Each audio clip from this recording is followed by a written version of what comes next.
अस्सलाम वालेकुम। This video is about the structure of the glomerulus. ठीक है, अब ग्लोमेरुलस के स्ट्रक्चर में बेसिकली हमारे पास क्या होता है कि चार चीज़ें होती हैं। ठीक है, सबसे अंदर जो होता है वो हमारे पास पहले इन्होंने यहाँ पर जो है ना वो जनरली एक जो है ना वो ग्लोमेरुलस दिखाया हुआ है। ठीक है, ग्लोमेरुलस होता कि हमारे पास स्टफ्ड ऑफ द कैपिलरीज होती हैं। ठीक है, कैपिलरी लूप्स होते हैं। ठीक है, ये हमारे पास इन्होंने कैपिलरी लूप्स दिखाए हुए हैं। ठीक है, ये हमारे पास यहाँ से एफरेंट आर्टरियोल आ रहा है। ठीक है, ये यहाँ पर ग्लोमेरुलस बना रहा है। ठीक है, कैपिलरीज के टफ्ट्स बना रहे हैं और बाकी यहाँ से ब्लड जो है वो एफरेंट आर्टरियोल्स के थ्रू जो है वो बाहर जा रहा है। अब यहाँ से इन्होंने इस ग्लोमेरुलस को जो है ना वो यहाँ पर बड़ा करके दिखाया हुआ है।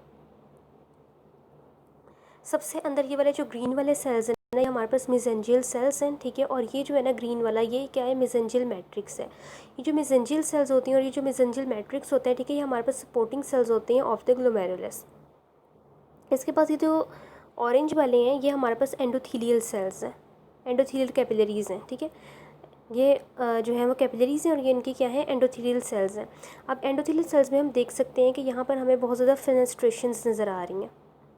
ठीक है, ये हमारे पास क्या फेनेस्ट्रेशंस हैं और इनका डायमीटर कितना होता है, 70 से लेके 100 नैनोमीटर तक होता है। ठीक है, इनके थ्रू स्मॉल मॉलिक्यूल्स और वाटर वगैरह जो हैं वो यहाँ से जो है वो ट्रांसपोर्ट होकर इनके थ्रू जो है वो मूव करके यहाँ पर यूरिनरी स्पेस में आ जाते हैं। ठीक है, ये हमारे पास क्या हो गई, एंडोथीलियल लेयर हो गई। एंडोथीलियल लेयर के बाद हमें यहाँ पर ये रेड कलर की, रेड या पर्पल सी जो है ये वाली लेयर नज़र आ रही है।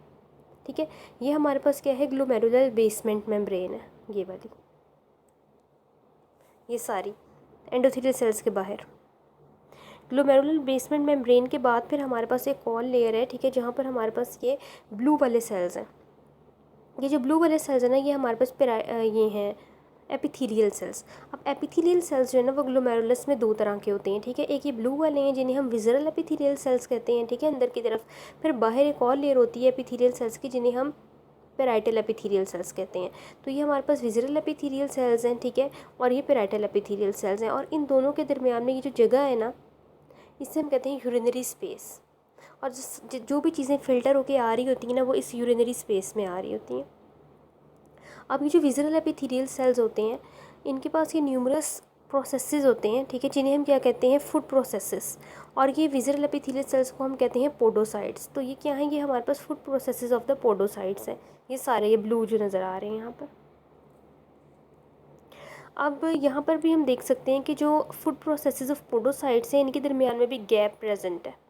यहाँ पर गैप, ये सारे गैप्स प्रेजेंट हैं। ठीक है, ये हमारे पास क्या होती हैं, फिल्ट्रेशन स्लिट्स होती हैं और इन फिल्ट्रेशन स्लिट्स के दरमियान में 20 to 30 नैनोमीटर का गैप होता है।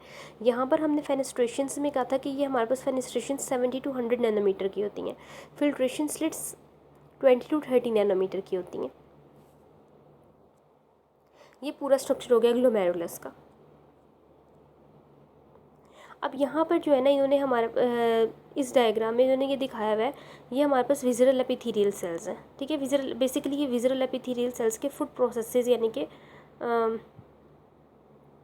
पोडोसाइट्स के फूड प्रोसेसेस से लेट अस अज्यूम कि ये हमारे पास क्या है, पोडोसाइट्स हैं। ये 3 पोडोसाइट्स दिखाए हुए हैं। ठीक है, और पोडोसाइट्स के दरमियान में क्या दिखाया हुआ है, इन्होंने फिल्ट्रेशन स्लिट्स दिखाई हुई हैं 20 to 30 नैनोमीटर की जो होती हैं। ठीक है, ये फिल्ट्रेशन स्लिट्स दिखाई हुई हैं। अब ये अंदर वाली तरफ है। ठीक है, यहाँ अंदर से हमने यूँ बाहर जाना है। इट मीन्स ये वाले जो सेल, ये वाली जो है ना ये वाले सेल्स, ठीक है, ये हमारे पास क्या है, एंडोथीलियल सेल्स दिखाए हुए हैं। और एंडोथीलियल सेल्स के दरमियान में ये इन्होंने फेनेस्ट्रेशंस दिखाई हुई हैं 70 to 100 नैनोमीटर की। उसके बाद ये पर्पल वाली है हमारे पास ग्लोमेरुलर बेसमेंट मेम्ब्रेन। ठीक है, ये थिक सी मेम्ब्रेन है। अब हम देख सकते हैं यहाँ पर कि जो ग्लोमेरुलर बेसमेंट मेम्ब्रेन है इसके भी हमारे पास दो तरह की ना पार्ट्स हैं। ठीक है, अंदर वाला जो इसका पार्ट है वो थिक है थोड़ा सा, बाहर वाला पार्ट जो है थोड़ा सा जो है वो लाइट इन कलर है। ठीक है, जो अंदर वाला डेंस पार्ट है ना इसको हम कहते हैं डेंसा। ठीक है, ये डेंसा वाला पार्ट है। ठीक है, ये जो अंदर वाला पार्ट है ना डेंसा, ठीक है, इसको हम क्या कहते हैं, लेमिना डेंसा। ठीक है, और ये जो बाहर वाला पार्ट होता है ना इसको हम कहते हैं लेमिना रेयरा। अब लेमिना रेयरा जो है ना वो दोनों तरफ है, अंदर वाली तरफ भी है और बाहर वाली तरफ भी है। तो जो अंदर वाली तरफ होगा उसको हम कह देंगे लेमिना रेयरा इंटरना और ये बाहर वाली तरफ वाले को कह देंगे लेमिना रेयरा एक्सटर्ना। फिर इसके बाहर जो है वो हमारे पास पोडोसाइट्स हैं और ये इनकी फिल्ट्रेशन स्लिट्स हैं।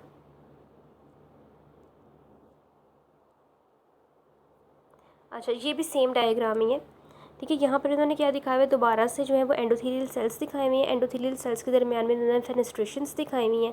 फिर इन्होंने ग्लोमेरुलर बेसमेंट मेम्ब्रेन उसी तरह 2 कलर्स में दिखाई हुई है, ठीक है। बीच वाला जो डेंस पार्ट है उसे हम लेमिना डेंसा कह देंगे। ये हमारे पास क्या है, लेमिना रेयरा इंटरना, लेमिना रेयरा एक्सटर्ना, ठीक है। ये हमारे पास क्या है, पोडोसाइट्स हैं, और पोडोसाइट्स के दरमियान में फिल्ट्रेशन स्टेट्स हैं। अब ये जो पोडोसाइट्स होती है ना, ठीक है, इनके पास स्पेशलाइज्ड प्रोटीन्स होती हैं जिन्हें हम कहते हैं नेफ्रिन प्रोटीन्स। और ये नेफ्रिन प्रोटीन्स जो होती हैं ना, ये दो पोडोसाइट्स को जो होती हैं वो आपस में कनेक्ट कर रही होती हैं, ठीक है। या एक तरह से क्या कर रही होती हैं, ये यहाँ पर हमारे पास एक स्लिट डायाफ्राम सा बना रही होती हैं। अभी जो नेफ्रिन प्रोटीन्स और नेफ्रिन मॉलिक्यूल हैं, ठीक है, इसका जो एक तो एक्स्ट्रा सेलुलर पार्ट है लार्ज, ठीक है, दूसरा इसका इंट्रा सेलुलर पार्ट है।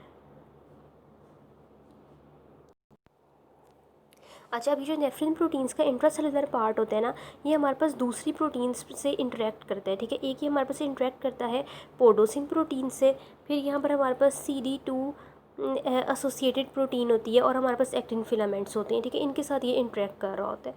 तो ये हमारे पास जो है ना वो अंदर से स्ट्रक्चर इन्होंने बताया हुआ है पोडोसाइट्स का। Thank you.